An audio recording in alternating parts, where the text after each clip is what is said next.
Okay, good afternoon, everyone. Welcome to Equine Episode Examination, where today we will be discussing this past weekend's racing-themed Kingdom Crusaders episode, The Cart Before the Ponies. So welcome to the show, everyone. If this is your first time joining us live or watching us, pretty much what we do here on Equine Episode Examination is we're just going to go ahead and we're going to discuss this past week's episode, what we liked, what we didn't like. We kind of try to keep it a little organized by starting with more general stuff like the story to discuss, and then dive into other things more specific about different parts of the episode. So pretty much this is just a big discussion of the episode. We have a few people here in the call and a bunch of people in chat that are all going to be discussing the episode, bouncing opinions off each other, and kind of just saying why we liked or didn't like the episode today. So if you're watching a recording of this, we do this every week, Tuesday at 5 p.m. Eastern Daylight Time, so you can watch us live on CinemaQuestria.com, join in on the chat, and discuss with us. And actually have your voice as part of the discussion. So this isn't just us talking to you about, this is what I think. Everyone can kind of give their own opinion. So I'm Rain Shadow, and I'm joined today, as normal, by a couple people, if they want to introduce themselves. Yo, everyone, it's Mr. Ben. This is Jay Smith. The rain before the shadow. I think the shadow comes before the rain. This week's episode is Cart Before the Ponies. So let's go ahead and dive in. If I can advance the frame here. There we go. So I guess just going to start out with everyone's initial thoughts on the episode. Just overall, nothing necessarily specific, but what's everyone's initial thoughts of Cart Before the Ponies? This could actually strike home for a lot of people. For anyone who's ever participated in a soapbox derby and who's ever actually had a family member who has been very competitive and effectively just taken over the project for you without really any of your input, this can actually really, really hit home. Now, I'm not going to lie, I have never actually participated in a soapbox derby ever in my life when I was a kid. And yeah, I'm pretty sure they were dirty too, possibly derpy as well. If your soapbox is dirty, you better put some more soap in it. Yeah. Fernando, I was going to ask, do you know that, are you speaking this from experience?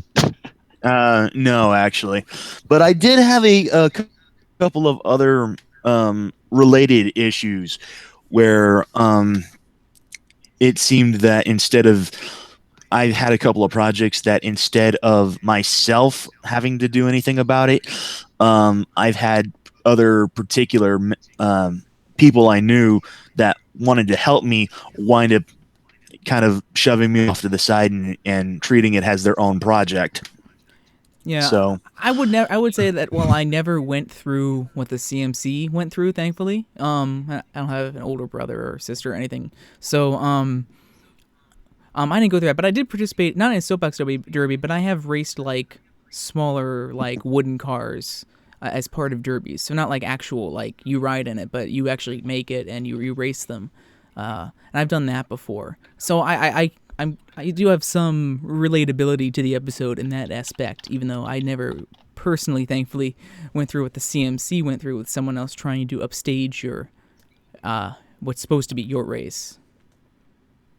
With the episode itself, I really enjoyed it. I found it to be a really enjoyable episode. It had a good moral for I think it had a good moral for kids in relation to their superiors. It had a lot of different kind of little kind of morals or lessons in it, all built around that as well, which we can talk about later. But I did like that. It was really enjoyable. It's great having an episode again with all the CMC and their older sisters. And I mean, no, I won't say it's the best episode of the season or anything, but I mean, not everything is going to be the best episode of the season. I certainly didn't find this to be a bad episode in any way. It was really enjoyable. I really enjoyed rewatching it again a couple of times, and yeah, I don't know, I liked it. Of course, yeah. Like Tim says, also good moral for Elder. It's, like I said, it's double morals in terms of elders not trying to overshadow their siblings if they're trying to help them out with something, and also the other way around about siblings being able to speak up to their elders, and that's an okay thing, that your elders aren't going to be always perfect. So.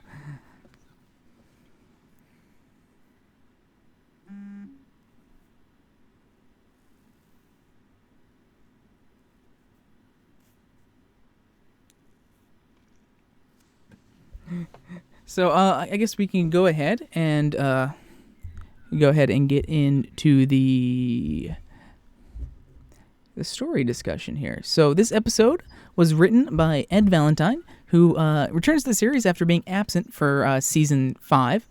He wrote in season 2 episodes in season 4.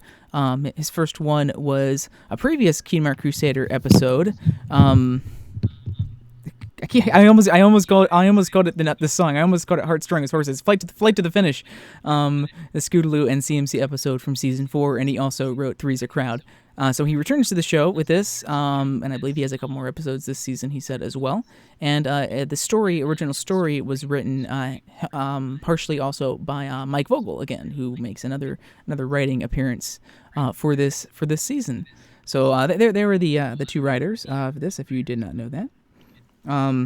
Yeah, it was great. I'm really glad to have Ed Valentine back. I really enjoyed his previous 2 episodes in season 4. Flight to the Finish was just a really, really great episode for Scootaloo, and Three's a Crowd, of course, with Discord was just a ton of fun. So I definitely was happy to see him return. I was disappointed he wasn't in season 5, so I was happy to see him come back for this season, because I thought he was one of the better writers from season 4.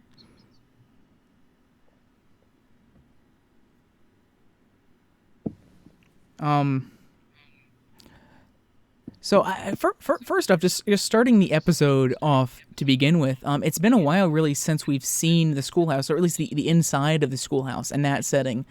We saw the schoolhouse a little bit last season in the CMC episode last season, but I don't think we've seen the inside of the schoolhouse since maybe the Gabby Gums episode. I can't remember any episode since then, since we've actually had a schoolhouse setting like that.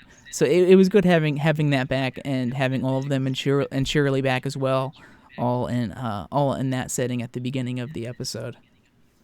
I do have to admit, I was kind of surprised when I first saw what was like written on Shirley's little whiteboard there, or whatever it was, her little stand-up thing, because like I saw all those equations and I saw all those drawings, and I'm like, she's teaching physics in an elementary school class. What fuck kind of school is this?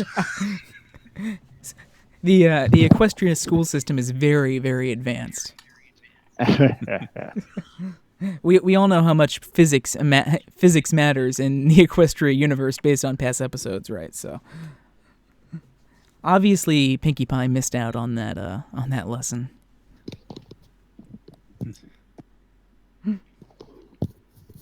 Of course, yeah, we're calling it by human terms with elementary school, but they're definitely around that, that age group in terms of our school system here in the human world.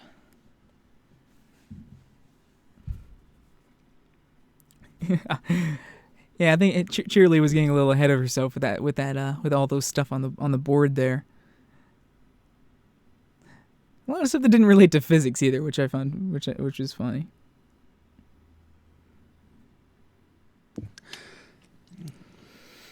And yeah, who knows? The students may indeed be more middle school, because I remember when I first started getting into the more advanced stuff. I should say the more harder sciences was back when I was in 8th grade, and admittedly that was more like introductory to chemistry rather than actual physics. But it was more.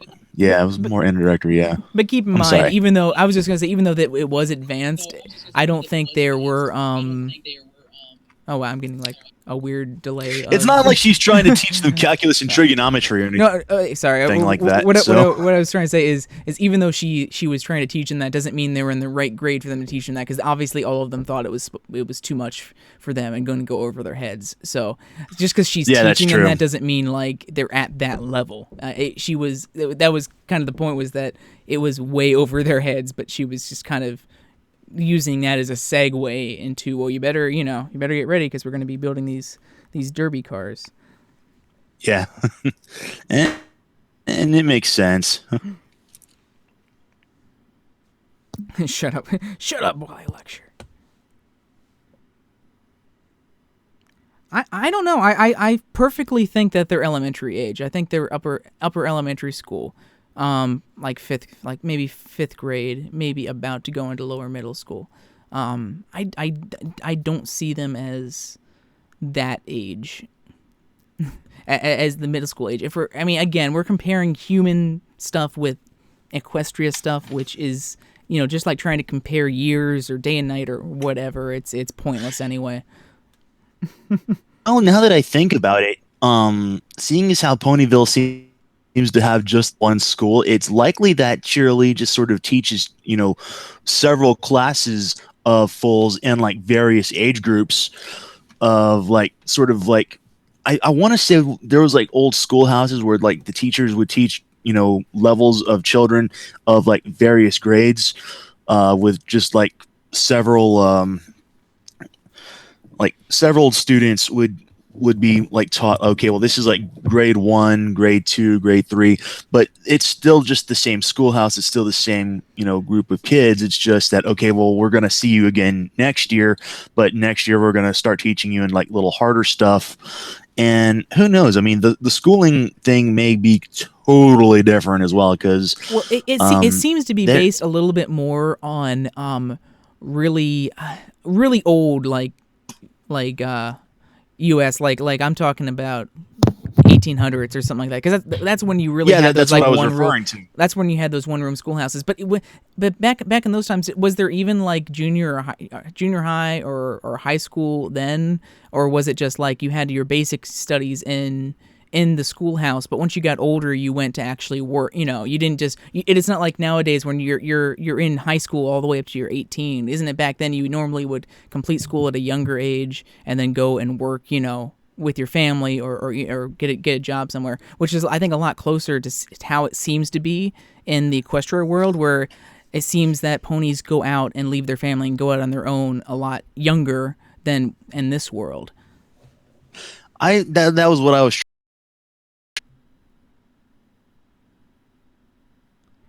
YouTube's like, this conversation is so boring. Talking about schoolhouses. Don't want this shit on YouTube. Should be about to come back live here now. I guess we'll see how it said the feed was interrupted. Should be okay. YouTube's page is reporting good stream health now. Cool. So, not like anyone missed anything. You missed us talking about schoolhouses. YouTube probably was like, they're not talking about Schoolhouse Rock. Drop. Okay. Well, I guess we should probably get back to the episode then. Geez, I will. That's the thing about MLP. It's always a funny thing about MLP. It makes you look up all this old stuff so you can understand stuff. No, it wasn't anything with Content ID. It was just something with the encoder. It just lost connection to YouTube. I would have known if it was something with Content ID. I will say that they really expected them to build those carts pretty quickly. It was like, Shirley makes that announcement in class and is like, yeah, the derby's tomorrow. Yeah, good luck building your carts, kids. It's just like, holy crap. And yeah, one day to build a cart. That's kind of putting it down to the wire, really. Cheerilee does not pull any punches. She is separating the fillies from the colts here. But to say, I've never been part of an actual soapbox derby, but even I know that to build a derby takes a while. Yeah. And to try to build one in a single day is no small task. And not only that, later in the episode, after they destroy all the carts and they have the re-race, so they have to rebuild them all again within like an hour. Yeah. Might as well like film an entire episode of Junkyard Wars while you're at it. Oh my god, yes. I like that show. Put this card here.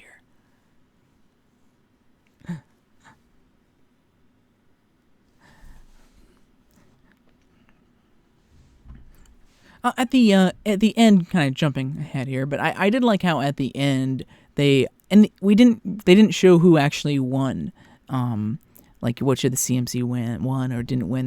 We just kind of the episode ends just in the middle of the re-race, which I liked, just kind of like thematically, because this whole thing is building up to who's going to win what and everything, and in the end it doesn't matter, because that in the end wasn't the point of the episode, and this episode was more about building that relationship between the CMC and their big sisters, and also showing them to be more independent now, where they're still asking their sisters, hey, can you help us build the cart, but they're not like going to them and like relying on them. Like if we go back to an episode which kind of had some similar themes, but in a completely different way, For Whom the Sweetie Belle Toils, excuse me.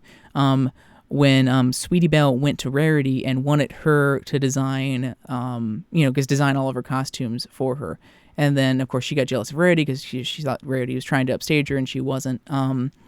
But here the CMC they want some help from their sisters, but they have their own ideas. And they don't even they're trying to break apart from what their sisters want to do as well. Like, Scootaloo doesn't want to do something that's fast. Apple Bloom doesn't want to do something that's traditional.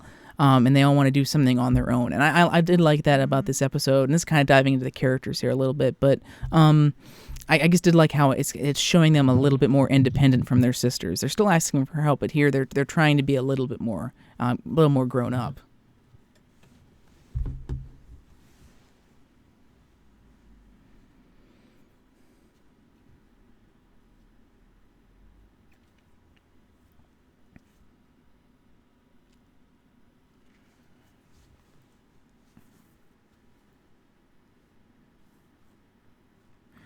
I'll be honest, I don't have a ton to say about the story of this episode. The story is pretty standard, and it's something that has been done before. This is really a character-centric episode, in terms of our discussion on it. Good. It's kind of interesting because when I saw the preview clip for this, I kind of figured out what the story was going to be pretty much right from the beginning.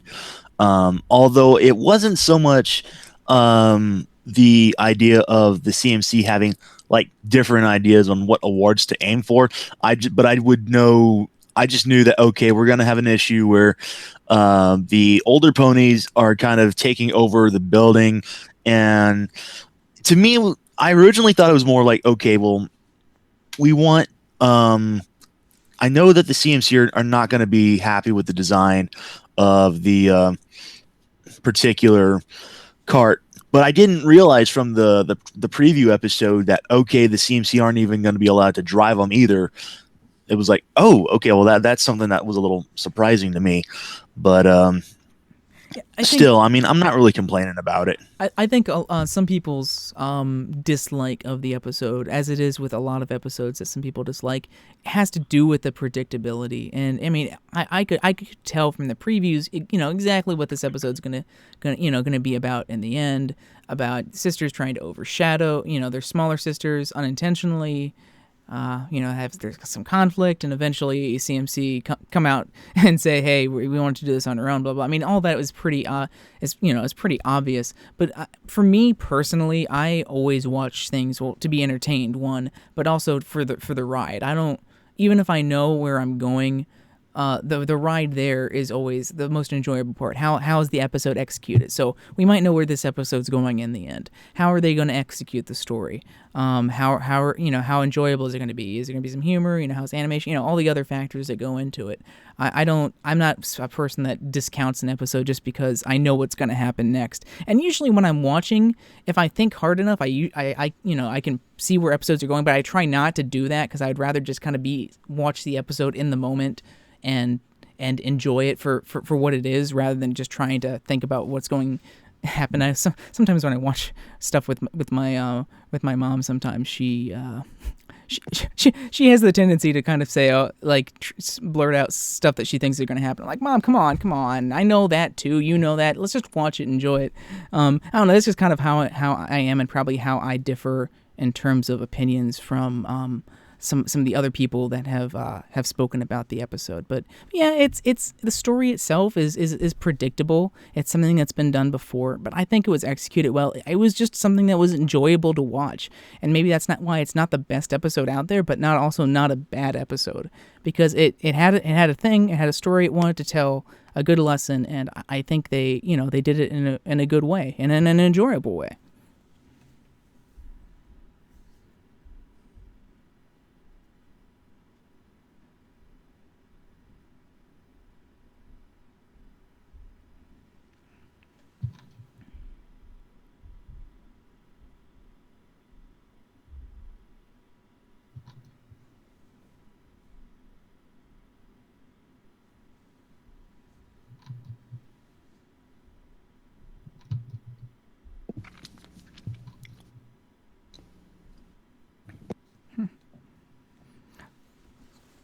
And yeah, like I said earlier, and you kind of hinted on this in the initial thoughts, but just I writing wise, I did like how they kind of weaved these kind of multiple lessons and morals for each of the characters in both the bigger sisters and the younger sisters. So we have this story about the bigger sisters, or in some cases parents, if we're talking about real life situations as well, living through their kids with negative effects on the kids themselves. And so it's a lesson about not that too. Yeah, it's a lesson about not doing that, and putting your kids or your siblings' interests first, and not your own. But then also there's also the lesson that kind of comes for the younger audience as well, about just because someone is older than you doesn't mean they're always right, or they're right in a decision, and it doesn't mean they can't make mistakes. And also it speaks to how it does take courage to speak up against your elders, but sometimes you really do have to. And that's kind of something they hinted on at the end of the episode there, when Applejack or Rainbow Dash, one of them asked, why didn't you tell us this during it? And it was like, well, you had experience with it before, and it was really hard to speak up to to you all, because you all had done this before. And so it was also a good lesson about that. I guess liked how this episode speaked to multiple viewers. It wasn't just a message for kids that's good to learn for kids, or a message just for adults. It was something that speaks two different messages, that speaks to both relating to the same situation.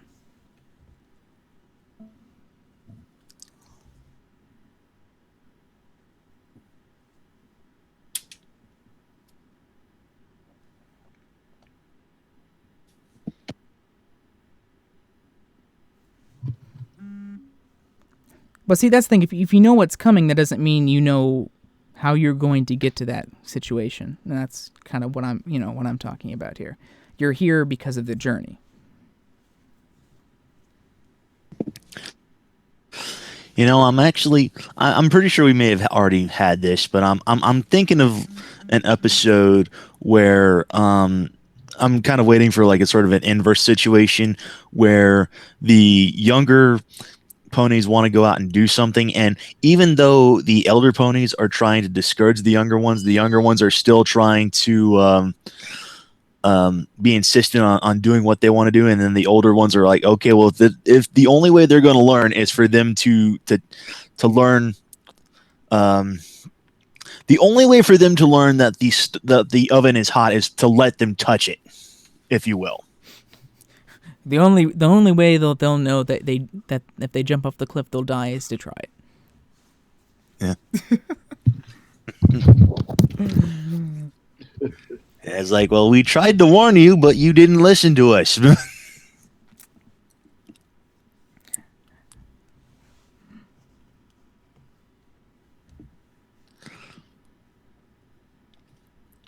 But yeah, I do have to admit, I do love that they did this because I have seen way too many episodes, way too many shows where the adults are totally freaking useless and it's up to the kids to save the day.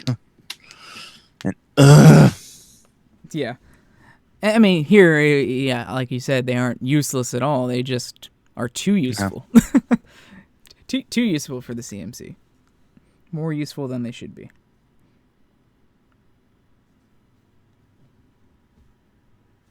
Oh, God. That's kind of dark, Tim. I think Tim is secretly that witch from Hansel and Gretel.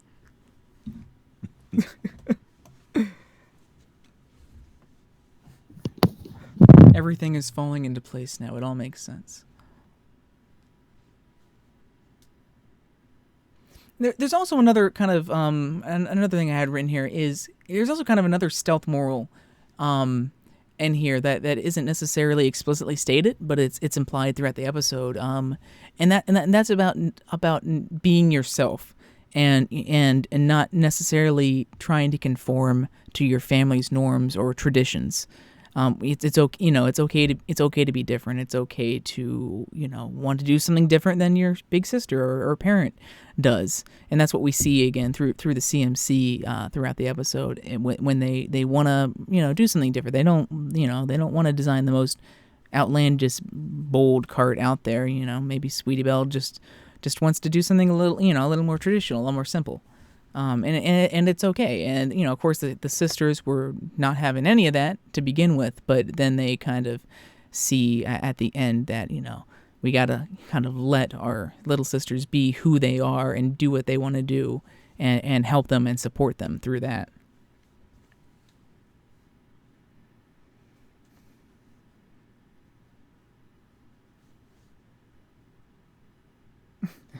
Like I said, EJ, it's all falling into place now. It all makes sense. I guess this also explains why Tim's also a cat because he is or also oftentimes around cats are often found around witches, so it's all falling into place.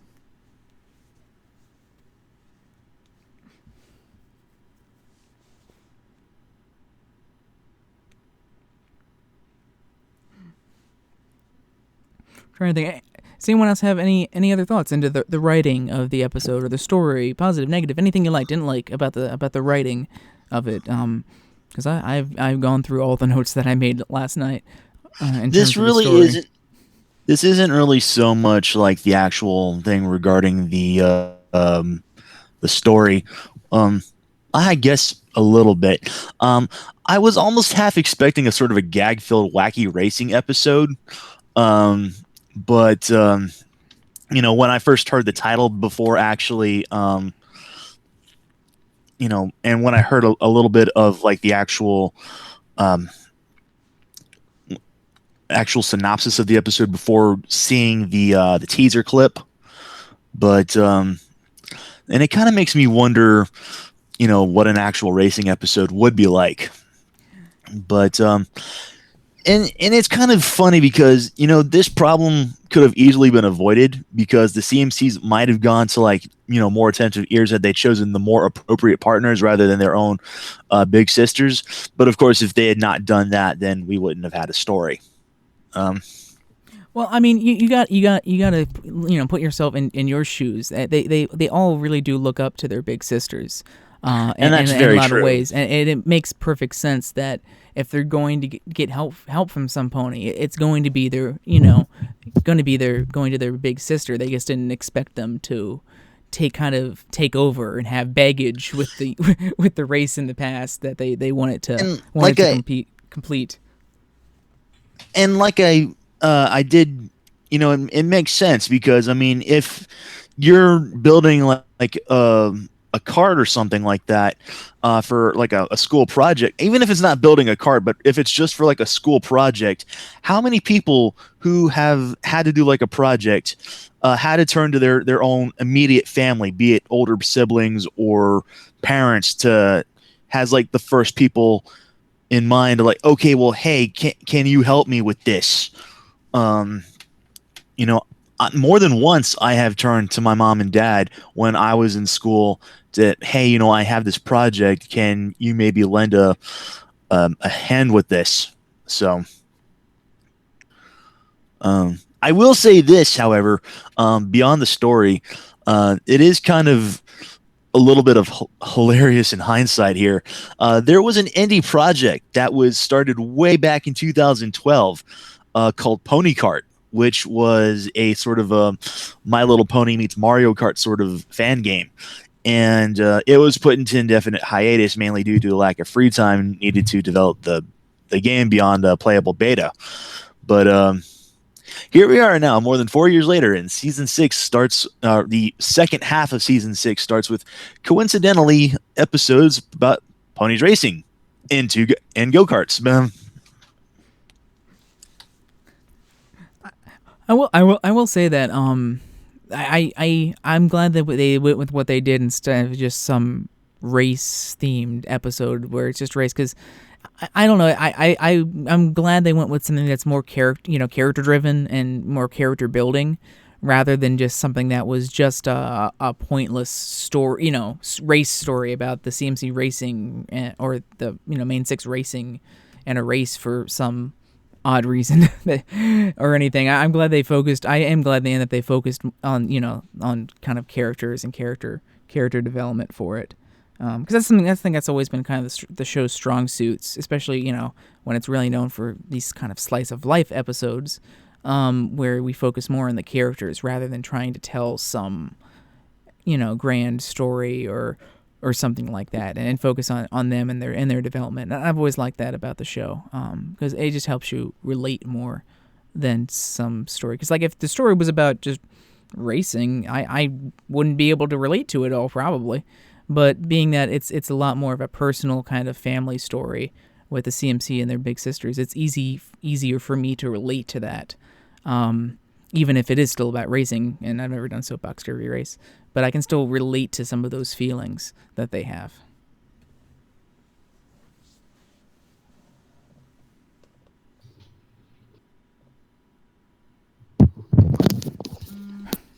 I guess it depended on the. Sorry, I was just going to say in response to Mr. Brown, I guess it depended on what the project was for me, and if it was a group project or not, and who I was grouped with.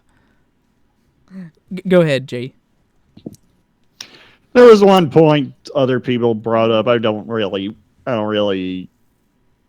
I'm throwing this out as a discussion piece. Mm-hmm. Some people I heard brought up the idea that if this kind of goes against AJ's moral from sisterhood social of getting along and doing everything that your sister does, though it could be in AJ's mind she was when she got carried away making the cart, or things she was doing it without Bloom, without realizing she was taking the whole project away from her.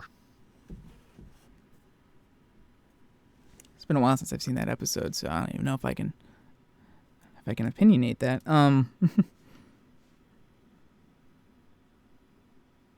I mean, I don't really know. I somehow I think it's kind of two separate, different kind of situations. But I haven't really thought of that, so I'd have to think about it some.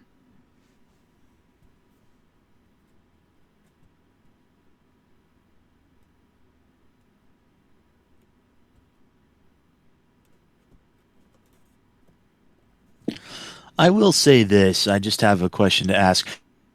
Who the fuck thought it was a good idea to have all these intersecting paths just sort of interconnected, multiple roads interconnect at one point for this particular derby?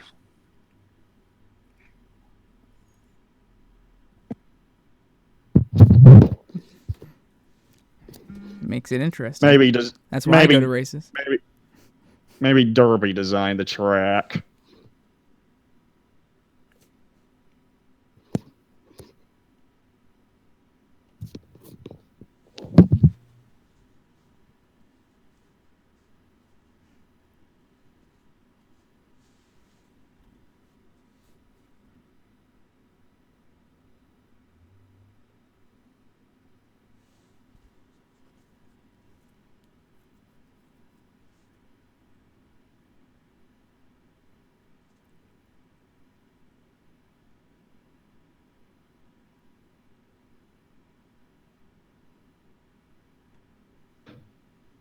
So anyone have anything to say about the point that JE brought up?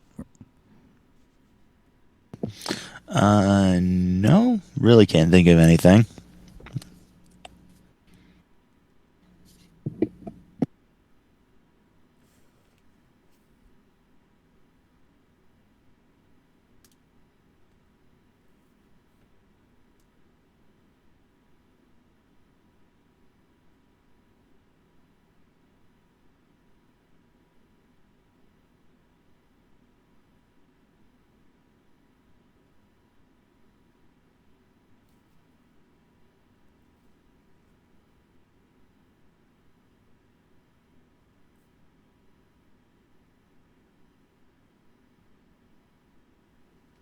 I kind of think it goes back to kind of Applejack's weaknesses, kind of overpowering, better judgment. Because first off, Apple Bloom comes to Applejack asking for help. It wasn't like Applejack kind of interjected herself into the whole kart racing thing, or any of the the big sisters did. They it seems he came to them asking for help.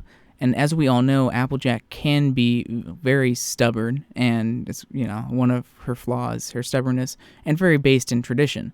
And so Apple Bloom's coming to her, asking her to help build a cart, and so she's gonna really push for that traditional cart that she's traditional kind of thing that she's very much ingrained in, and being very, very stubborn when Apple Bloom tries to make small changes to that her initial design of it. Actually, think about it. I do have to think back, because I remember back in Apple Family Reunion, we also had a couple of issues where Applejack was trying too hard to make the reunion the best one that they had. But she also took things to where she steps to make things a little bit more progressive. Like, for example, replacing the sewing needles and the knitting part with the sewing machines. So with the intention, okay, well, now you can finally finish that that quilt, that family quilt that you were working on for so many years. But and actually, that's also a really good point that you make in another way as well in that episode, because that's another episode where we see her, Apple Bloom kind of speaking out against, like, hey, I just want to hang out with my cousin here, and she shoves her aside there as well, saying, no, I got this those fun plans, because she can't have that tendency to like I said, the stubborn tendency is really relates to that, to be once she has her eyes set on something, to see that to completion, even if it means ignoring other complaints or issues that others might bring up.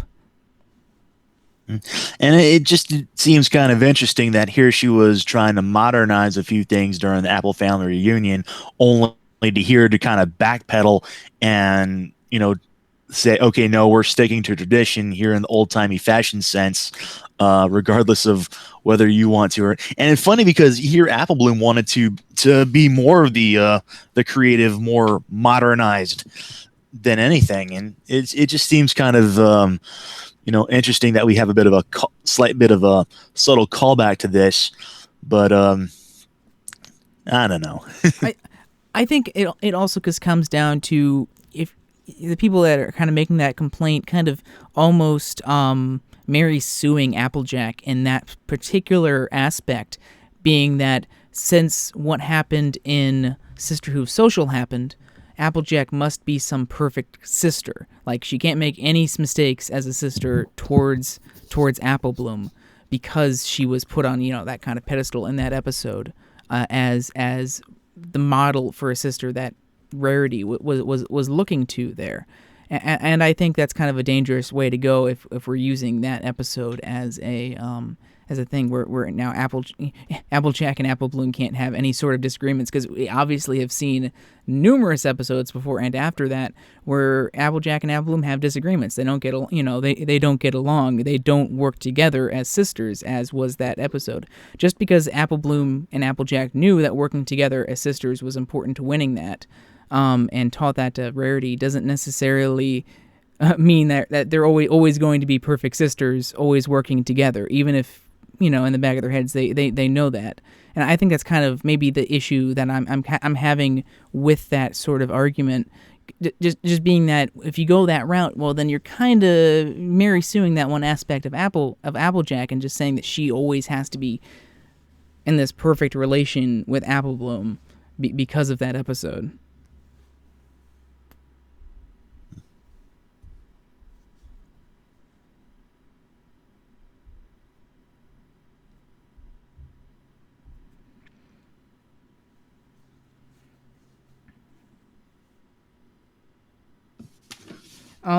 So I've kind of switched over in the middle of that discussion. Oops, to characters. I meant to switch this to characters, not relation to season arc theme. Because there we go. I guess notice that was not in there. So now we can kind of go into the ease into the character discussion here. A couple minor points that I saw. It's first off, it's been a while since we saw Snips and Snails. And had them, like talking in an episode. We also got to see Snips's dad, racing in the barbershop pole car. At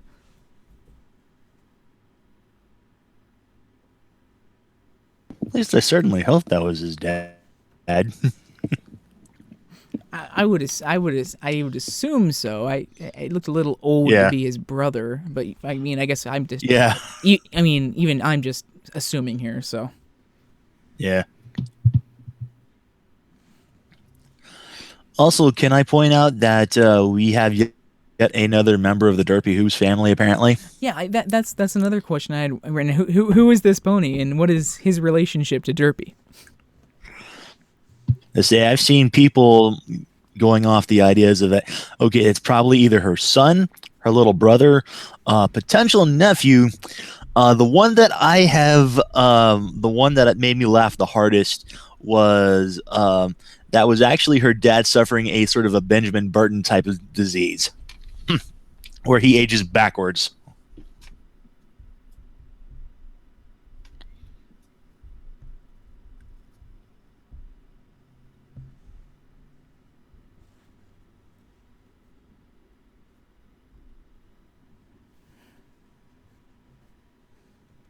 Also, I hope I'm not breaking up or having like any sort of delays or anything. I may need to have to refresh. You've been pretty much okay. I've been able to understand everything you've said, and you're clear like 90% of the time. So okay, yeah, because I noticed that my voice connected thing here keeps kind of shifting from green to red suddenly and then back. Yeah, I haven't had any noticeable issues yet. So, all right, cool. Yeah, I mean, definitely. Just going on the points in the chat here, none of them, all of them can be stubborn at times. Especially like I mentioned, Applejack. That's one of her flaws. Yeah, I definitely wouldn't count that against any of the three older sisters there.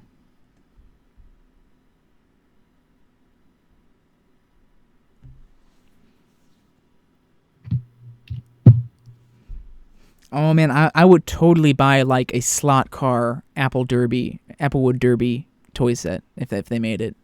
I totally would. Come on, Hasbro. I will shell out more money than I've already shelled out the past 2 months buying all of your new. I just bought more today. I bought the Hasbro's toy website listed the some of the Nightmare Night stuff, toys like the Treehouse, and so I bought a couple of the Applejack things. I bought the Luna one, and the Derpy, the Derpy with the paper bags on. So that's more money I guess spent. I've spent like a ridiculous amount between that and the Guardians of Harmony stuff. Yeah, I will spend more money, Hasbro. Go ahead and get on that, Hasbro. I mean, they're already making MLP tabletop RPGs, so I'll make a Derby set too.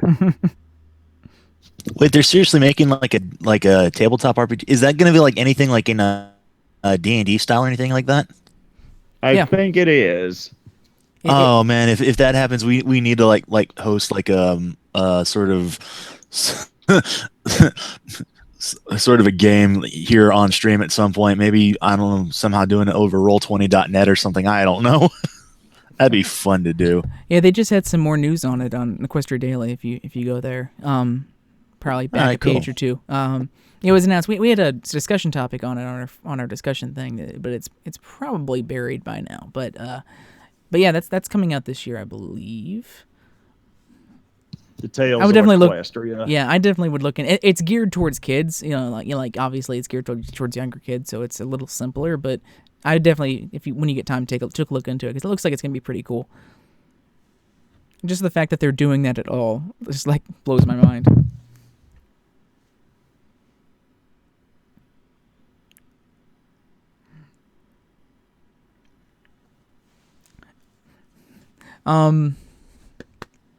I was really happy to see more Cheerily as well. We'd seen her a little bit in the last season in the CMC episode, but we got to see a little more for this time. So always good to see Cheerily and actually teaching in the classroom again this time. I kind of already mentioned this, so I'll just kind of throw it out there real quick again. It's nice to see the CMC just continuing to come in on their own, and rather than always kind of wanting to do what their sisters want, they still, like I said, really look up to their sisters. But they're not looking up to them to the amount that they want to be their sisters, which is something we've seen in previous seasons. Here, they are thinking about what they want to do, who they are. And breaking, Scootaloo saying, "Oh, I already know everything about speed. I want to try some more about which one is she trying to do? The design one with her giant chicken cart. Oh God, we'll get to that when we get there. But because seeing them being more focused on what they want to do was nice to see. Oh yeah, her cheerleader design, and her and those two little like the boy filling colt little cheerleaders as well during that. That was really cute.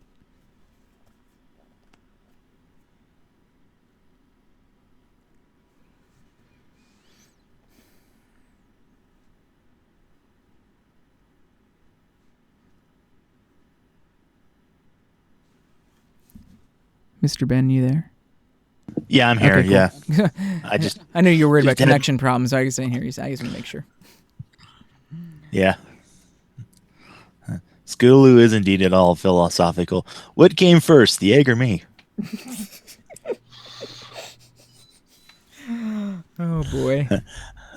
I better prepare myself for glass cuts here in Bye about bye. a couple Well, minutes. if you weren't gone already, Mr. Ben, you're about to be tossed out now. So.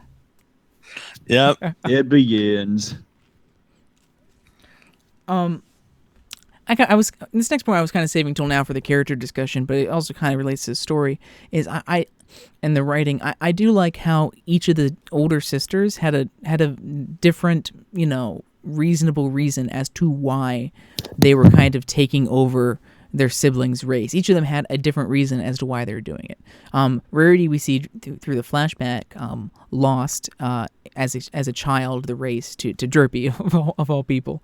So she got second place in that, and for the I guess the design whatever it was she got second place for it, and she was out to get kind of revenge, retribution. She was out to win first place and make up for her failing as she saw it there as a child. So she was kind of living through Sweetie Belle there to get this revenge. Rainbow Dash wasn't like that at all. Rainbow Dash just wants to relive the thrill of the fast kart race. She didn't have any problem winning or anything like that. She just wants to do it again. She wants to relive that thrill that she had as a child, as a filly. And Applejack is, like I mentioned already, is just being stubborn, her own stubborn self, and trying to uphold the family tradition that has been held down. And that's something we've seen from her in all of her episodes, with her stubbornness and upholding tradition, like we saw last season in the heartwarming episode last season, where she was being very stubborn in her family's traditions compared to the Pies traditions. So her reason for kind of taking over everything was trying to uphold that family tradition and being very stubborn about that. So it was nice to kind of have them each have their own reason that really fit within their characters and their characters' flaws.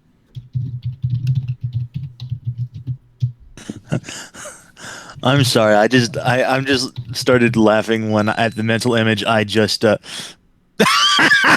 nice. Know that Rainbow's Road. I just kind of want to see someone like just take like a picture of Rainbow Dash going down the in Cloudsdale, and someone just Photoshop like a blue shell just flying after her.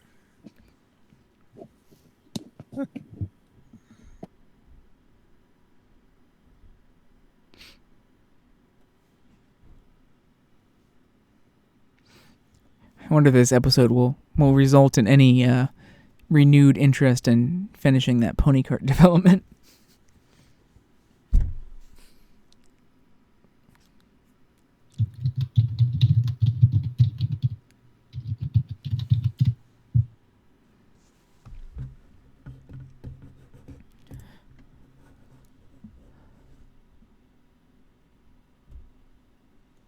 I'm sorry, I didn't mean to derail conversation again. Well, that's okay. In relation to Rarity's flashback specifically, it was also kind of a nice little thing how Rarity mentioned how she did actually learn a lesson from that situation too, about knowing her audience. So it was a nice little throwaway kind of thing that, some nice, little throwaway character development for her there, just in terms of, hey, she had this traumatic second place experience there, but she actually was able to pull a lesson from that for herself and learn about making sure you know your audience whenever you're doing something. That derpy cart, though, man. And to say, I mean, I do agree that Rarity did learn that lesson, but I also have to point something here as well. I apologize if I'm sort of skipping ahead on some of the ideas or areas that we're discussing here, since I know we're focusing more on characters rather than actual effects here. But the animation they pulled off the illusionary feat during Rarity's recollection, where her eyes take on the reflections of that red second place ribbon that she recalled receiving as a filly. The reflections resemblance to eyes with golden irises and bloodstained corneas, all of this occurring when she's pressing her hooves to her cheeks, cries out, and then shaking her head, even briefly appearing like three-dimensional for a moment before her eyes transition back to blue without the reflections. It's actually rather really remarkable that they did that with that particular animation there. And I'm sorry we skipped ahead for that, but I just can't help but that little thing there that they did.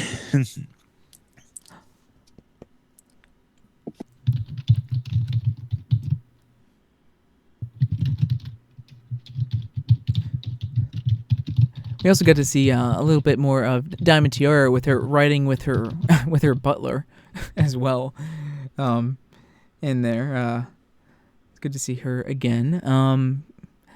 And another really thing I really liked, it kind of building again on Scootaloo's and Rainbow Dash's relationship as sisters, quote unquote, is her in the end once the whole problem was resolved and they just were sitting on the sidelines, how she was very ridiculously loudly cheering for Scootaloo, which just based on looking back the past five seasons and stuff, and just how much Rainbow Dash or how much Scootaloo looked up to Rainbow Dash and how much she cheered on Rainbow Dash in everything that she did. It was nice seeing Rainbow Dash kind of returning the favor here and really caring about Scootaloo and cheering her on in such a bombastic way.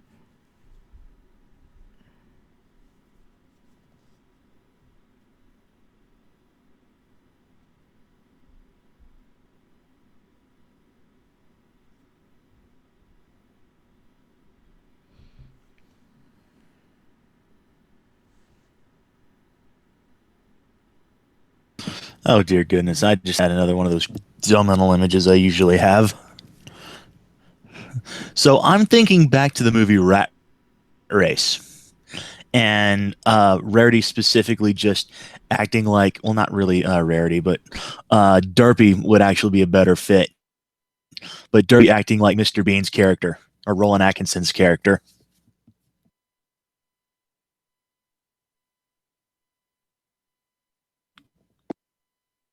Sorry, I had to get up for a second. Oh.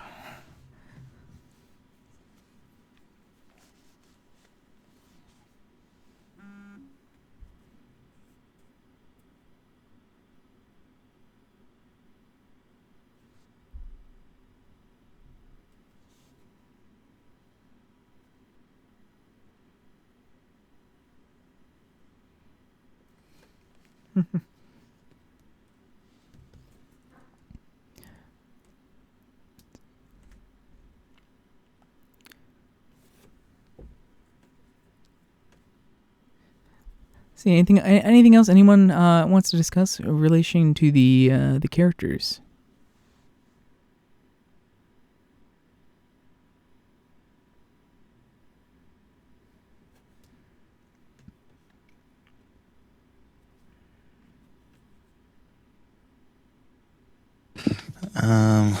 We've already covered, pretty much all the main groups, right? And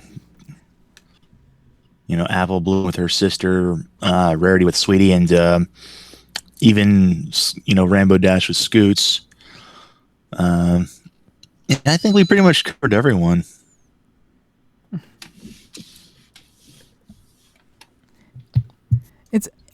It's kind of, in a way, just kind of thinking about this right now, offhandedly, just so might not be a perfect thought, but I just looking at what each of the CMC wanted to do rather than what they were kind of being told to do by their sisters.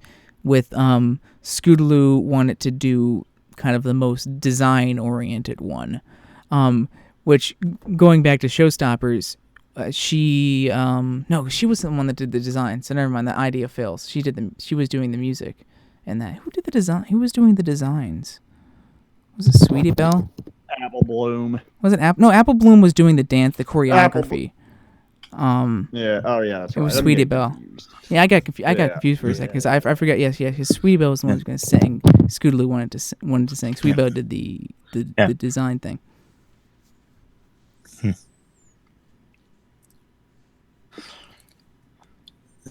So yeah, Apple Blue's choreography with the kung fu, Scootaloo was the singer, and Sweetie Belle wanted to do the design. Sorry about that.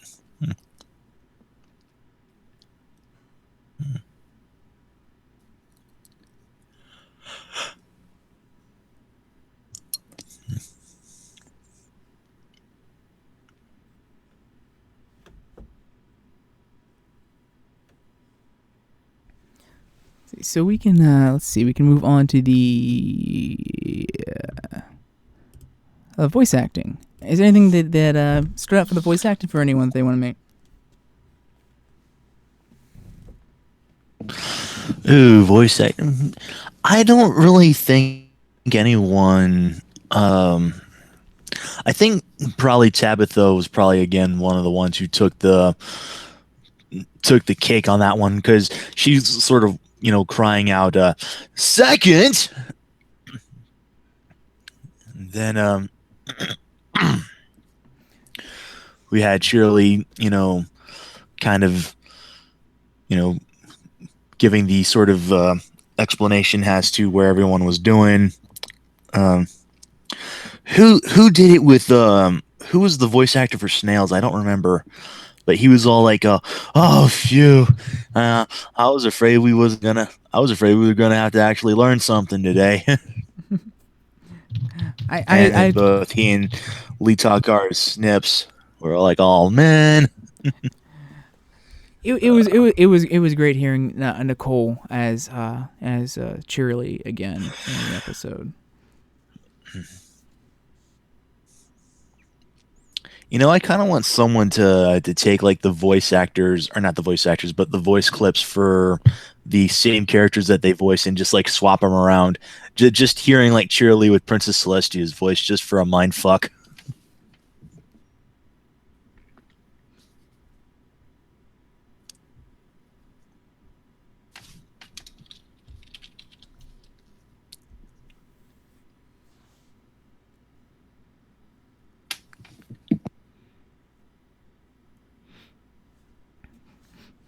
But yeah, each of the CMC's voice actors did great.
So, what does everyone think about the humor in the episode? Alrighty, let's see what we got here. No, that's heartwarming. That's recap. Scootaloo is a chicken confirmed. Yeah, here we go. Yeah, like I said, that the chicken car there. Love how the show just gives another nod to the fandom there. Let's see, we've got. They might as well just put a big middle finger in on the screen that just said "fuck you, EJ." Ouch. Like that's what the show staff's pretty doing. Yeah, that's what they're pretty much doing. Time to toss the entire show out the window. Let's say I loved the situation where Scootaloo and Sweetie Belle are screaming at how fast they're going, followed by Apple Blue screaming, but then kind of revealing that the reason why she's screaming is that they're going slow, and it's so slow that cheerleader here is walking. She's not even trotting; she's walking past the cart. They're going that slow. That image that Draconis Media gets posted in the chat there with that freaking chicken head on the front of the cart. It just looks so ridiculous. Scooter's like, "Mother, you showed up."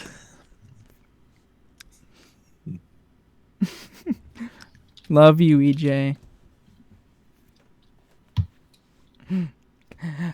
I really, really liked how, for the second time, last week we had Derpy's Comic-Con, Ali's Dr. Caballera in costume, which was just the box on the head, and that was absolutely hilarious. Here we have her block of wood race car, where literally it's just the block of wood that they were all given with a little seat cut out of it and some crudely painted stuff on it. That cart design was just fantastic, and I'm glad that she participated in that. The fact that the only painting that even the block of wood that they had, like you said, was basically just the number on it and like a couple of decals, and it had like the number 1 actually on the side of that too, because Derpy really is number 1.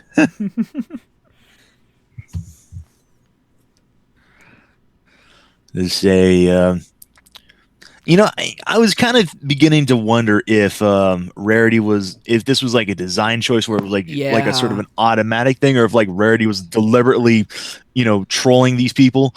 But Rarity activating the wings on her swan cart and it getting in the way of the 2 carts behind her, and everyone else is just getting like unamused death glares at her as they're trying to pass her, and then Rarity's all like, "Nope." That cart design was so great, and I've already seen a lot of art with that, but it looked a lot like Celestia with the necklace and stuff on it. Like, Rarity, are you being blasphemous here against your your god?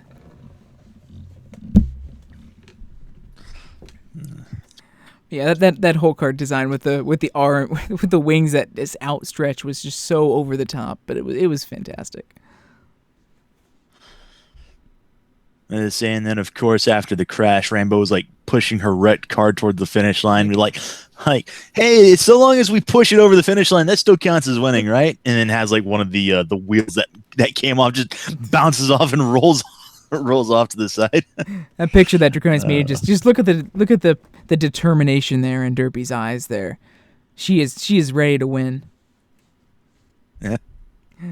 And yeah, Rarity is totally the Dick Dastardly of this race.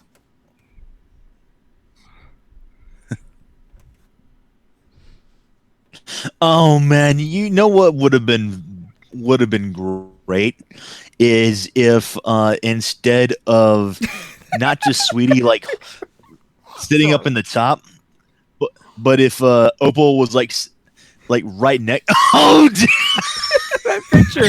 that picture is just perfect. Oh dear God! I was not expecting that.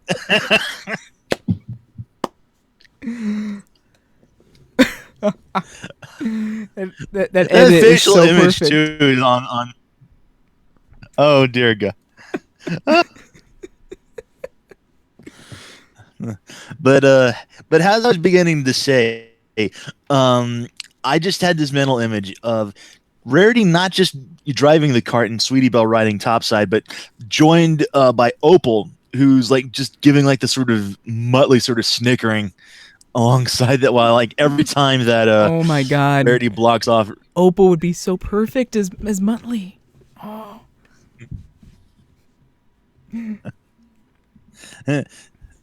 Just sort of like having Tabitha just yell out drat and double drat.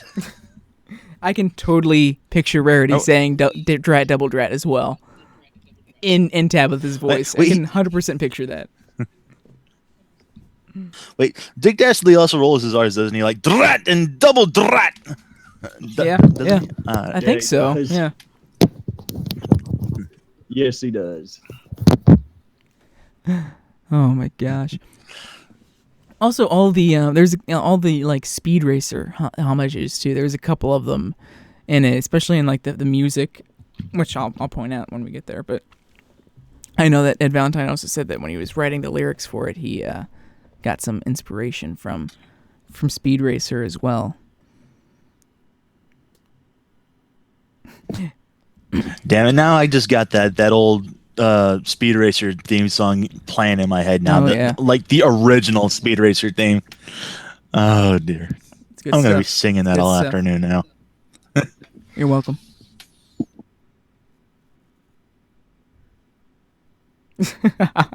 Never trust wheels.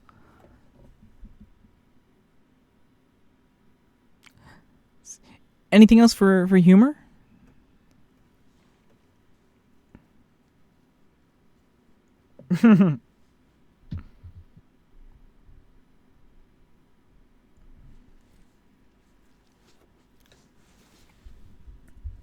See, so we can move to animation. I guess the first thing I want to point out is just the animation overall on the carts during the race and during the songs was just really well done, with them moving around in 3D space and turning, and just the entire sequence, the song sequence, and later in the episode as they're racing the carts, the animation on them was really good, especially if you look at the wheels, especially on Applejack's cart, where you have each of those individual spokes of her old-fashioned traditional wheels on it. Just the animation on each of those wheels as they're going is really good. And the style of the animation during the song as well, where you have all the racers kind of zoom in on that kind of solid color racing backdrops, and Sorry about that. and you cut to like the ponies next to their carts, and the carts are kind of spinning like you would have in like in racing games, as they're talking about their carts. And of course all the animation, especially on like Rainbow Dash's cart, as it's zooming in and out and turning from all of those different angles, was really well done as well.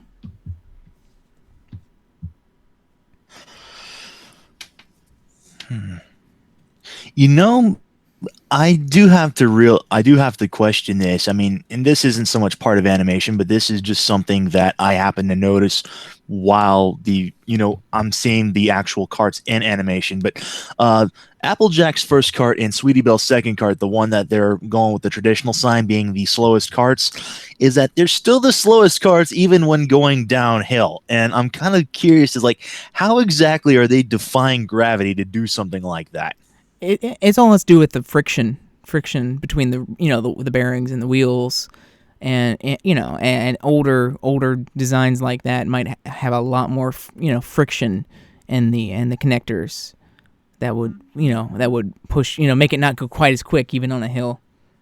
Okay, and because that's another thing, because I also noticed that the first blueprint of the blueprint of the Apple Car Derby cart basically shows that it's effectively unpowered, only gaining speed going downhill.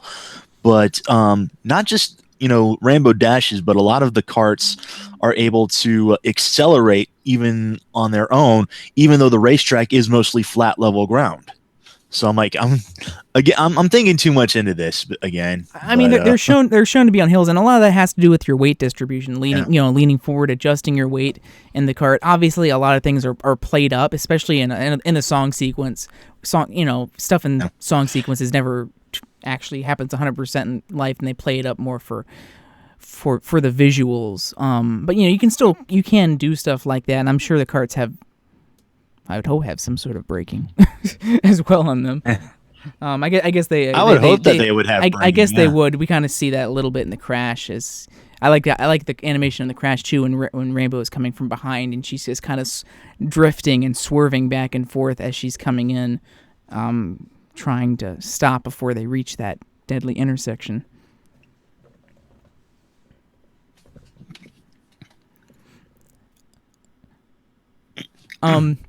Also, another thing I noticed upon rewatching it on Saturday was when we were in Rainbow Dash's house with Scootaloo, she's throwing a bunch of stuff out of one of her her storage chests, and one of the things she throws is the banner that from her birthiversary from season 4 that they had hung up in Ponyville for her during the cheese sandwich Weird Al episode there. So that's one of the things she throws out of that chest and just kind of laying on the floor. You can see it on the floor during the scene there. So it was a nice little visual touch, kind of continuity that, hey, Rainbow Dash actually kept this poster, and she still keeps it in storage there.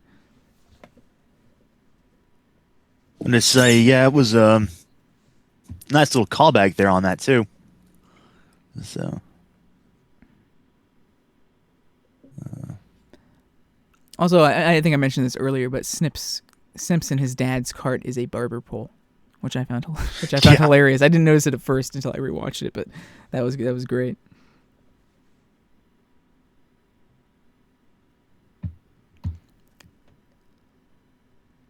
Yeah,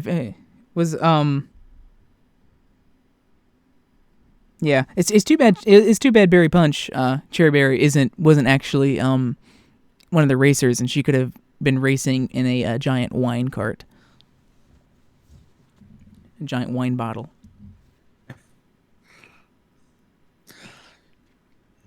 This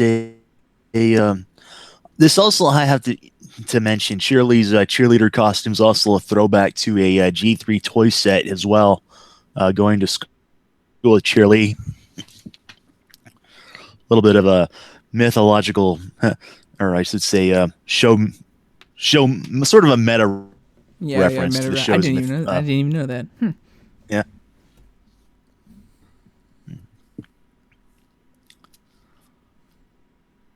Have to watch it again, but that the barber pole thing that Snips and his dad was running.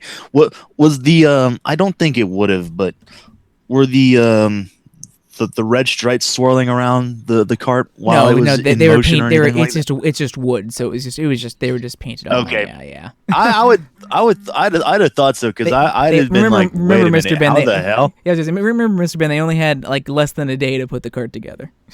Yeah, so that would have been a hell of a skill if they'd done that, though. It would have. Funny thing is funny enough, even though she won the creative one, and as a Philly, if you notice, out of all the cards, Derpy's is the only one that definitely does look like it was made in only a day. Derpy is she thinks outside of the box. She's a master designer, just underappreciated. Oh gosh, what else? Oh yeah, all of the I liked all of the I liked all of the sisters in their and the mechanics outfits at the end too. With Applejack to look really good. I liked Rarity's with the hat backwards so the horn can stick through, which was a great look for her. I like that look.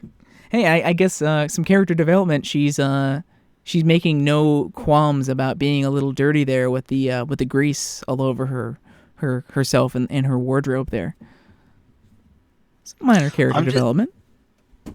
I'm just sort of now imagining her as like part of a pit crew now, just actually getting in that sort of. And not only is she complaining about being dirty, she's also not complaining about the jumpers being like really drab in appearance too. Uh-huh. Because I would have expected her to be like, she wouldn't be caught dead in that sort of an outfit. But no, she's just looking like a regular old grease monkey, and she still looks good in it, comparatively speaking. Yeah, Derpy thinks outside of the box, unless it's last week's episode where she was thinking inside of the box.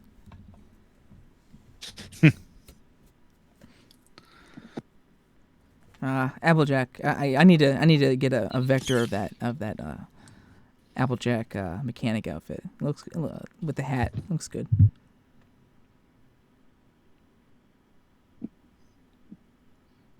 But yeah, Rarity with that backwards hat just looks. Oh, I just like that look. It's that made me laugh with the horn and her hair. I forgot, and her hair sticking out of the back flap of the hat there.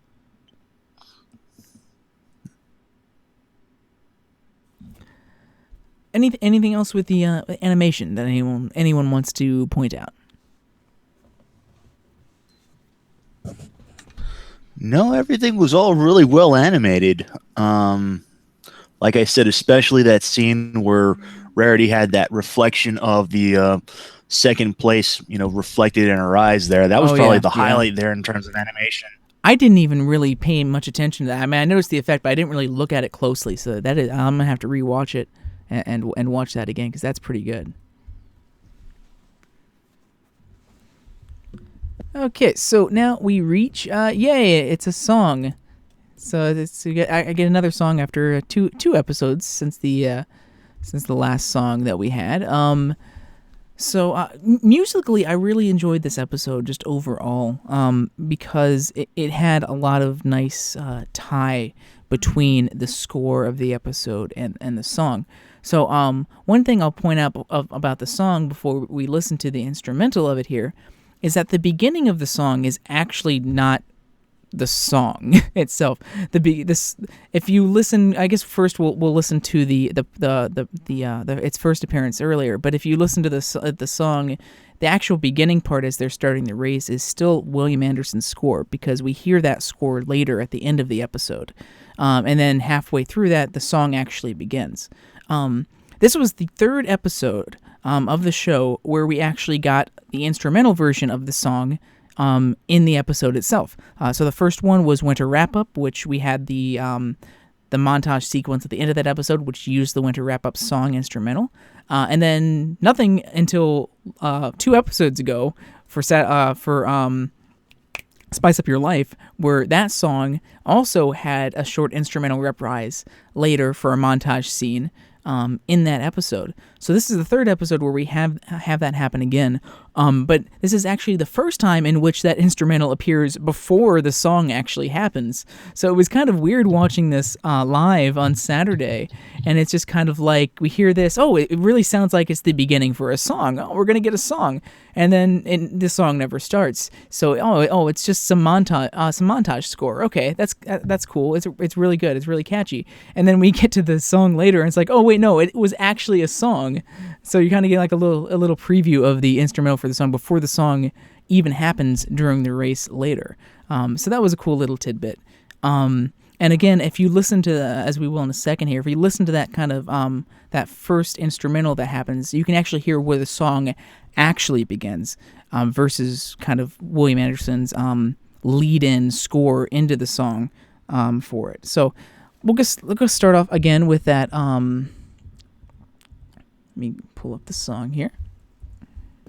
And we'll start out with that mouse. There you are, mouse. We'll start out with the prelude instrumental here for the cart building montage.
So yeah, I really, really like this song, and it has that kind of more traditional MLP song feel to it, where it's really driven by acoustic guitar and of course like a mandolin lead in the front, and the mandolin part's really, really fun. You can hear it really well in the instrumental.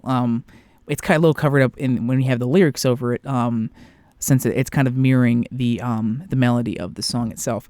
In terms of Mario Kart, the song is actually pretty much. I mean, it could be something out of Mario Kart for some of the levels. It definitely has that kind of feel to it. I know Daniel Ingram said on his Facebook post for the song that is kind of like he took some inspiration from Mario Kart for the instrumentation and the song of the melody of the song itself. I kind of want to see something actually where they just take like the race and then just sort of replace Double Dash's Mario Circuit music over that. I better stop before we get a copyright claim here. But yeah. I mean, it feels like those older seasons because of that kind of really the bread and butter of MLP's song instrumentation. In terms of really, the mandolin is like one of the main instruments that ties a lot of songs in the series back to MLP, where we might get a little song that's a little more rock or a little more dramatic or anything. But a lot of songs in the series, even if they seem a little outside of the genre scope of MLP songs, usually it's brought back with a mandolin part, which kind of gives it that flavor for the series. I really did also like the lyrics for this. They had a lot of really clever rhymes and rhythm to the lyrics that I really liked. And how each of the main six, or not the main six, each of the older sisters and the younger sisters were kind of going in and out, and each rhyming off each other in this beat. and especially like during the build-up part as we go into the last chorus, was really fun. I really enjoyed the lyrics. A lot of times, some songs will have really good, score. I always have really good score. Sometimes the lyrics can be a little weak. This one I really did like. I felt like it had some strong lyrics to it that were had some good rhyme schemes in it. Some good rhymes in it, and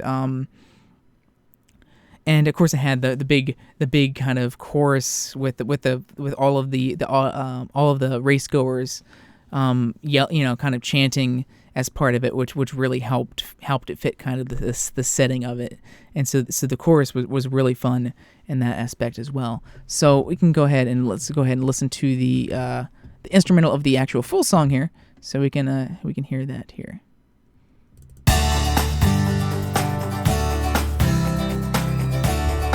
And here is William Anderson's beginning part. I'll kind of point out where it transfers here.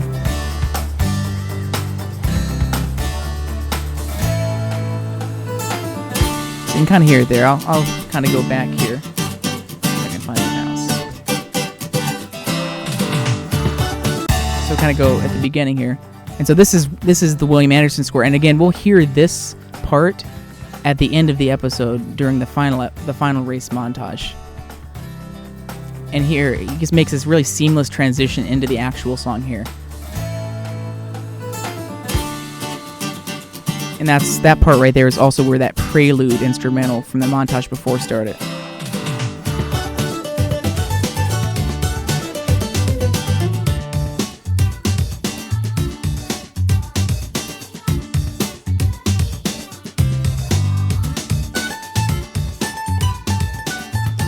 There's that mandolin coming in.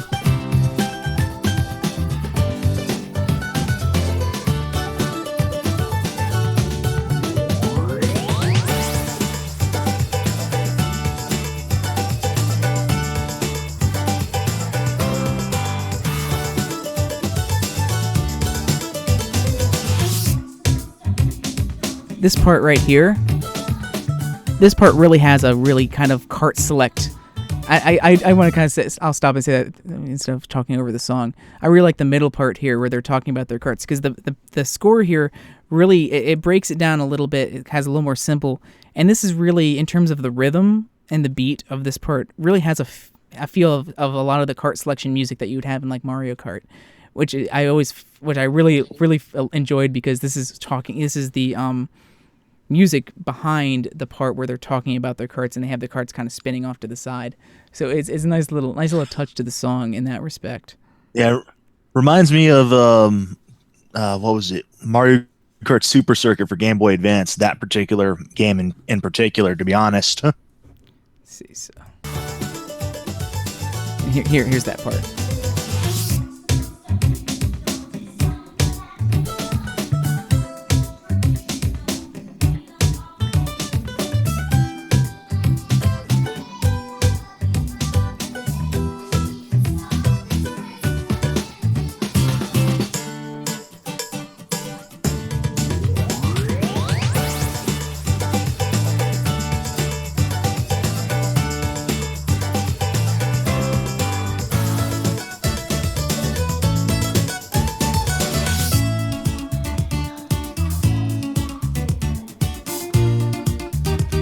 Here's this build-up part here as we go up in keys.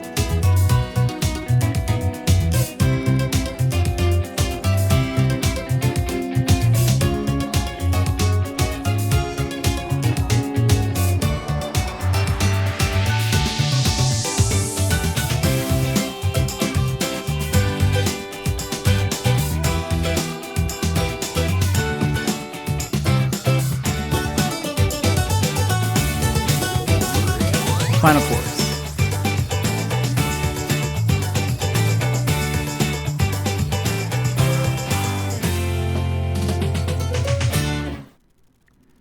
So yeah, that's the song. I really enjoyed this song. It's definitely just one of my favorites of the season. It's really catchy, and the instrumental is just really fun with the guitar. Both the guitar and the mandolin. I really love the guitar part as we get to like the chorus and like the very middle section of it. Just the rhythm of that part and then of course the melody on the mandolin is just, I just really enjoy it. It's really kind of addicting, and the overall rhythm in the drum section as well, and the percussion, just really all fits together really well.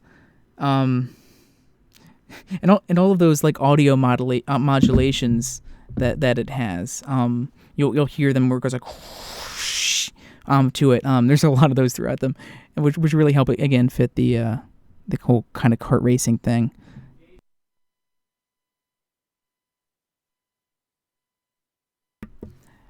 Kind of sounds like a cart starting up or something. So yeah, that's the song, and it's instrumental.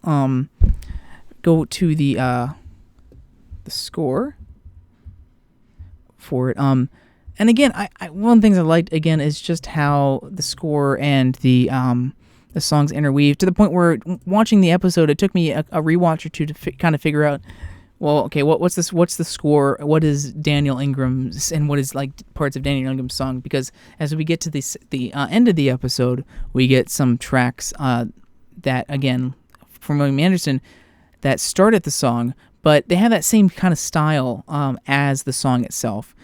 So you can easily mistake it as part of the song. So it kind of takes a little listening to get that. So let's quickly go through some of the score for this episode. We start with a couple tracks in the schoolhouse, which I really enjoyed. They're kind of very simple, but they just have this really schoolhouse kind of feeling to them, and I really like listening. They're really enjoyable to listen to. So we'll start with the score from the cold open when Shirley's giving her physics lesson.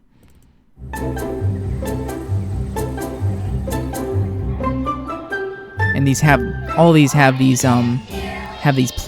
plucked strings throughout them.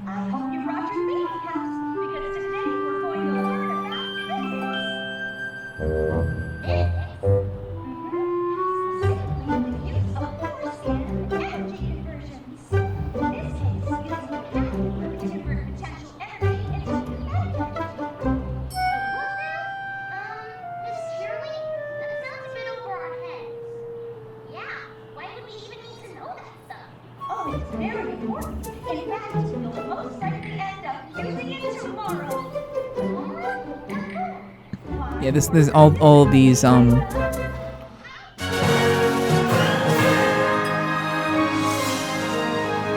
these plucked strings with the woodwind backing here, and we'll hear that in the next track here as well.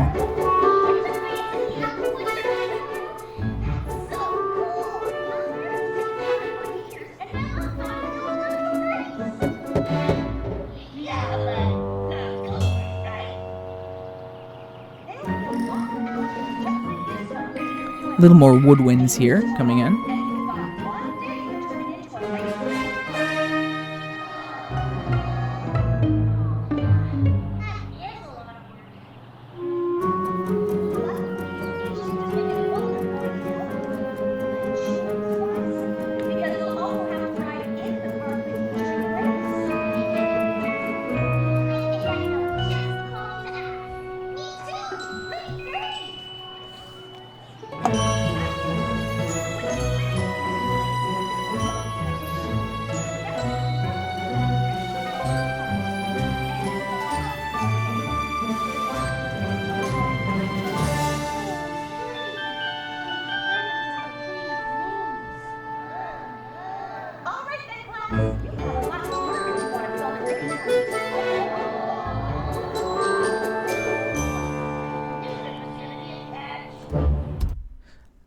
So this next one, I really like this kind of like halfway through this next track. It has this really simple but really sweet and beautiful sounding theme as we get halfway through this next track here.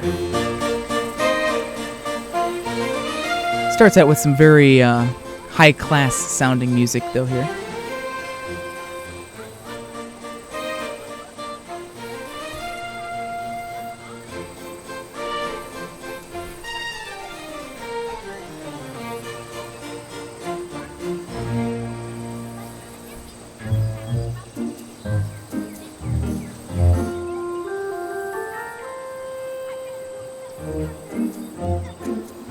as we get to this part right here is where this really beautiful melody kicks in.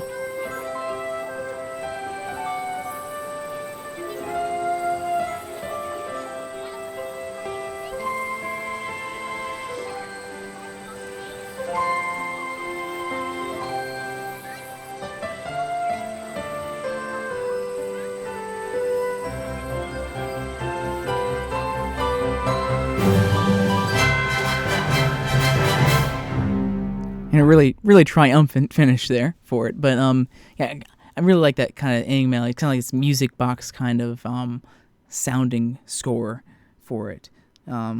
Really simple, but really backs that track. I mean, that scene very well, and really good, nice to listen to on its own.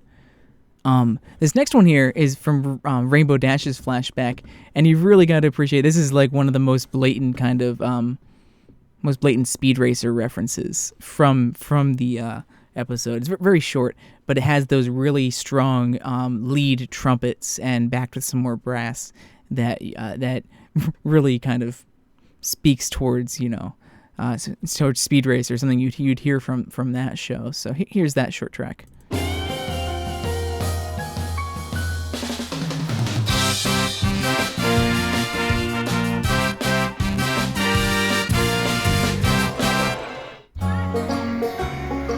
So yeah, really short there, but that's kind of like a little homage to the music. Some of the music is in Speed Racer there.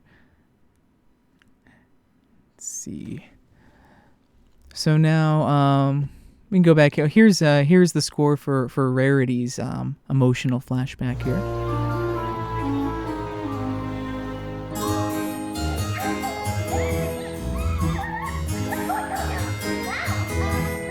And of course, lots of harpsichord.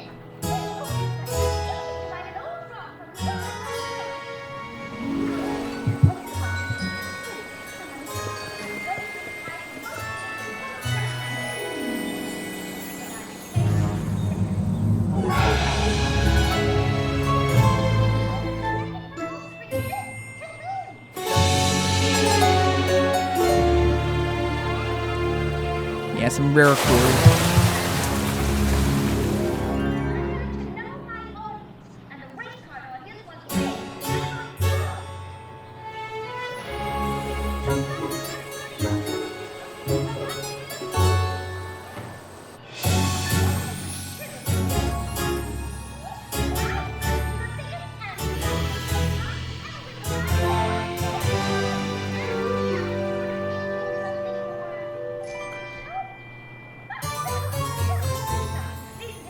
Kind of goes from there. So kind of then jump towards the jump towards the end here.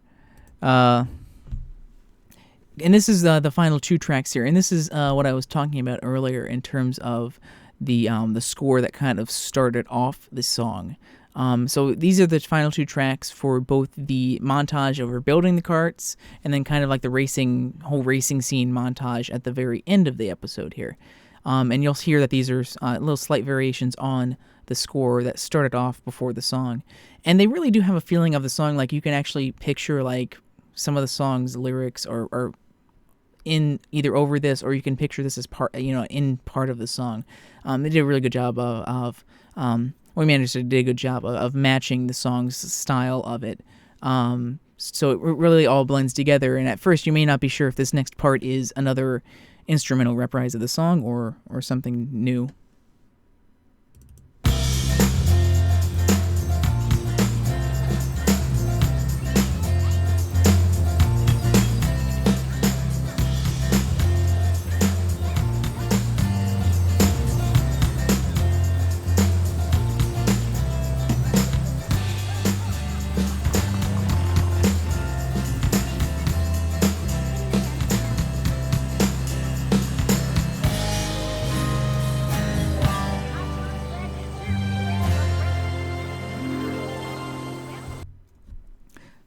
So that's a little more low-key version of what we'll play here in the next track here. But again, it really matches the song's style a lot, to the point where it's kind of took me a little bit of a re-listen after the episode to figure out if that was just another kind of instrumental reprise of the song, or or was actually part of the score for the episode. And so here's the final track, the Applewood Derby, the score for, as we see the final re-race at the end of the episode. And you'll recognize this again as that little, as the beginning of this, as the lead in to the song, and then it kind of goes and does its own thing after that. I really do like this track. This is another really enjoyable one. It has some, has that heavy guitar instrumentation with some glockenspiel on the top of it, as well as we go into the later part of the song, and that instrumentation is really harkens to the CMC themselves. Whenever we get any of that classic kind of Kingdom Hearts Crusaders score, they always do have a lot of the glockenspiel and the guitars in their songs. If you go back and listen to like the crusading song, they have a very similar instrumentation with that, minus the synthesizer that they have in that. So here's the final track.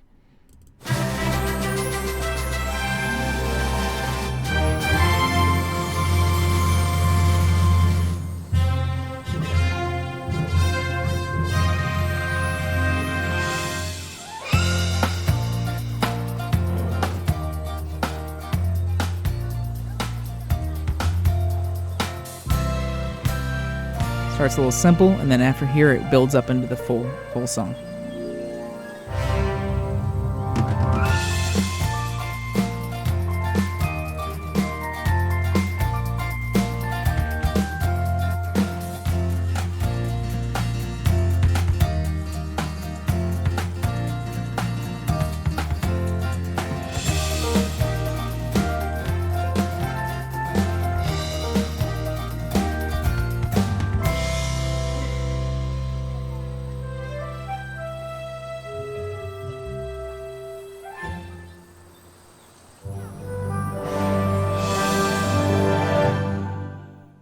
And it kind of ends there. So that's the score of the episode. I really think it's I really liked it, and it's really some of the best blending of score and songs that we've really heard in the series, outside obviously of the musical episodes, which are all scored by Ingram and his team, Caleb Chen and the rest of them.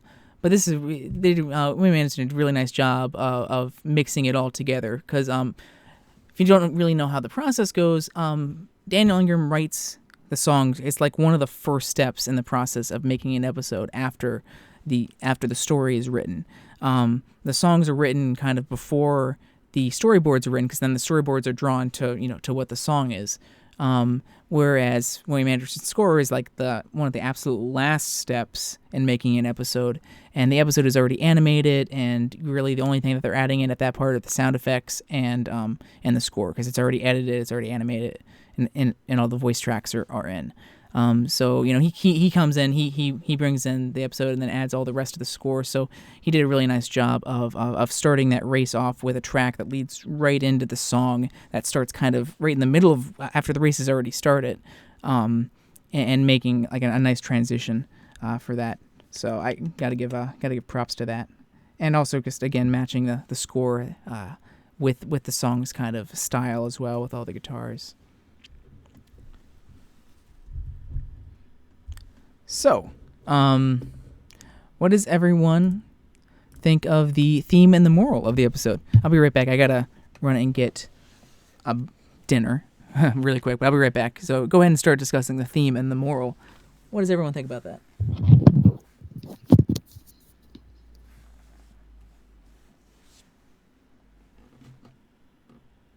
Anyone there?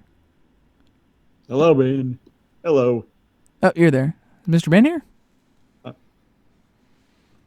Yeah, maybe not. Apparently not. What the? Yeah. Okay. Ben's going 1 month. Anyway, I'll be right back. So everyone can go ahead. We kind of already discussed a little bit, but go ahead and make the final discussions here of the theme and the moral.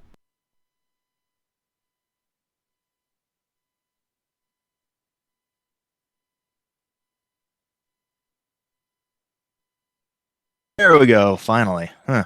There. Don't know what happened there. It just seemed that Discord was like, nope, we're just gonna disconnect your microphone there for a minute, and had to restart the whole thing. Anyway, so basically the moral was already mentioned. They just don't hijack your your younger siblings projects. Don't try to live vicariously through them that you didn't do yourself. Be sure to actually not just hear, but to actually listen to your younger siblings. And for the younger, don't be afraid to speak up however many times you have to. Don't be afraid to actually make yourself heard, whatever you have to do, basically. And obviously, as per usual, don't be a dick. Dastardly. There's also a nice touch that instead of the CMC learning the lesson, this time it was the CMC teaching their elders the lesson.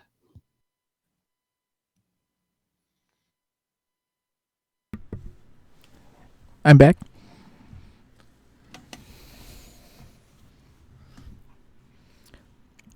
And all right, ready.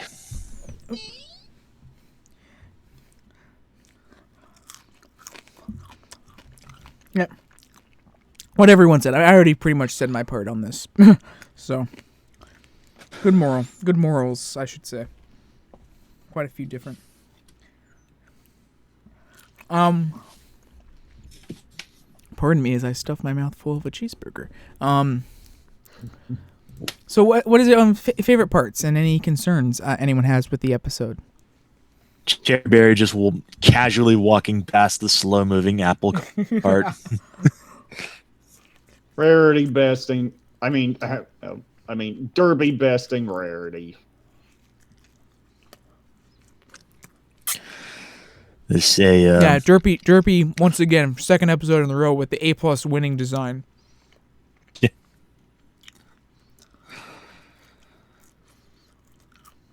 Kind of makes me wonder if next episode we'll have Derpy doing the same thing in the background.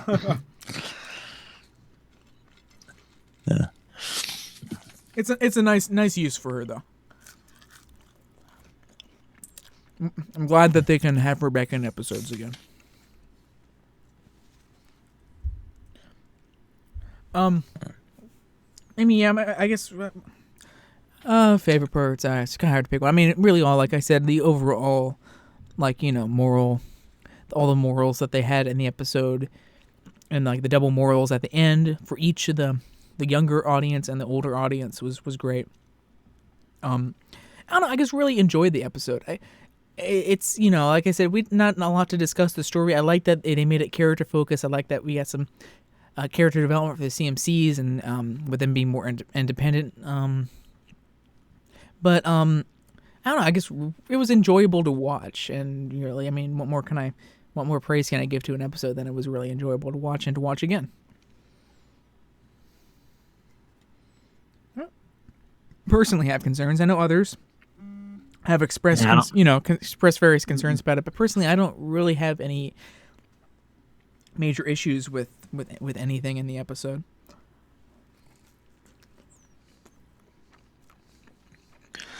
So yeah, another one of my favorite parts is what Tim mentioned is like when the CMC just finally blow up and they're like, our carts, they're not your carts. Mm-hmm.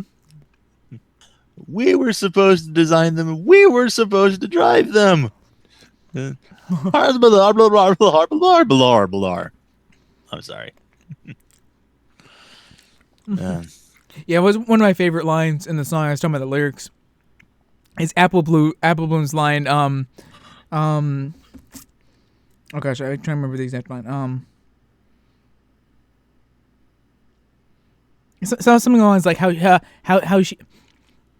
how it really doesn't matter to her because they're definitely going to lose. and it's in the middle. It's this little line from Apple Bloom in the middle of all of these lines that Rarity, Applejack, and Rainbow Dash are singing, and it was just that really dry line from her was really made me laugh.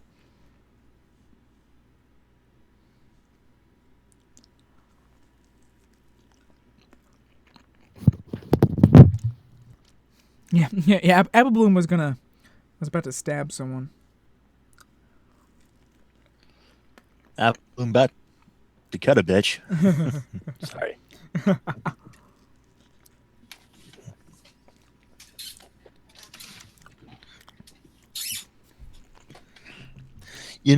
Actually, there was a picture that I sent to a friend of mine that I don't know what I did with, but if I can find it, I'll toss it in the chat room here.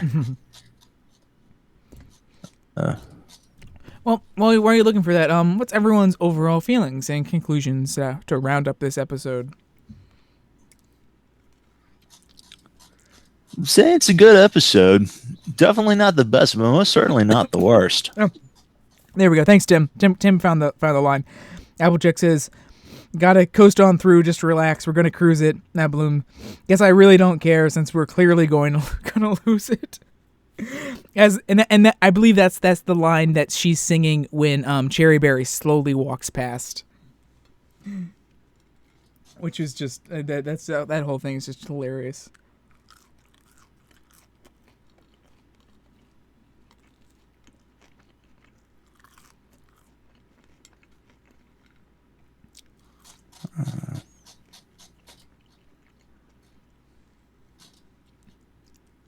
No, that's just a cat.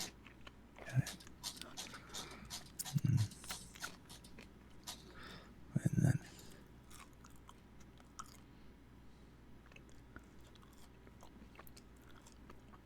here it is. I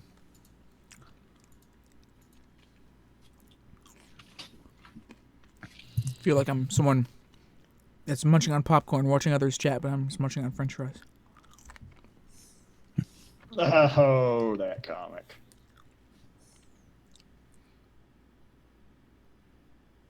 Wait, what does that say? Wait. It's The okay, Applewood Derby reminds me. That's not what I thought it saw. I was looking at the thumbnail in the chat, and that last line from Big Mac looked like it said something about killed penis when it was really small and compressed. What? Nice. Thankfully, it looks like in the small compressed image I was looking at, it looks like it says killer penis. I'm like, what? Excuse me?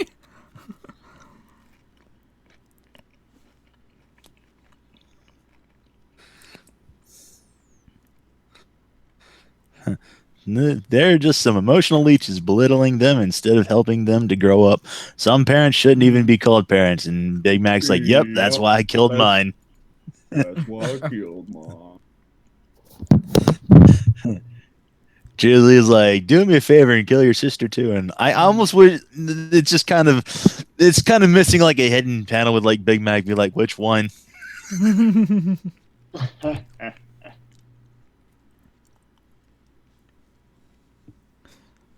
Oh, okay, that was good. Those were good friendship fries. Oh no, don't get ketchup on that. Gotta find a place to put the plate now. Challenges. So, with that, yeah, good episode, enjoyable episode. So thank you all for joining us for this week's Equine Episode Examination. We'll be back next week at 5:00 p.m. Eastern Daylight Time for this weekend's episode, 28 Pranks Later. Obviously a play on 28 Days Later, I believe. So yeah, definitely good. It looks to be an interesting episode. So I'm looking forward to seeing that this weekend. Obviously it's going to involve some sort of pranks.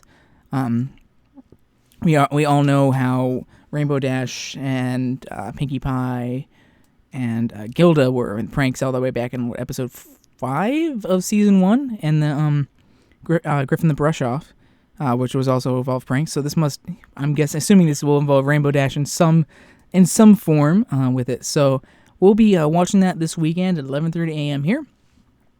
So come and chat along with us during the episode, and then next week for Triple E we will be discussing that. So I don't know really anything else about what we're going to be saying, so we'll hopefully have some good stuff to discuss then. So with that, thank you all for thanks all for joining us for Triple E tonight.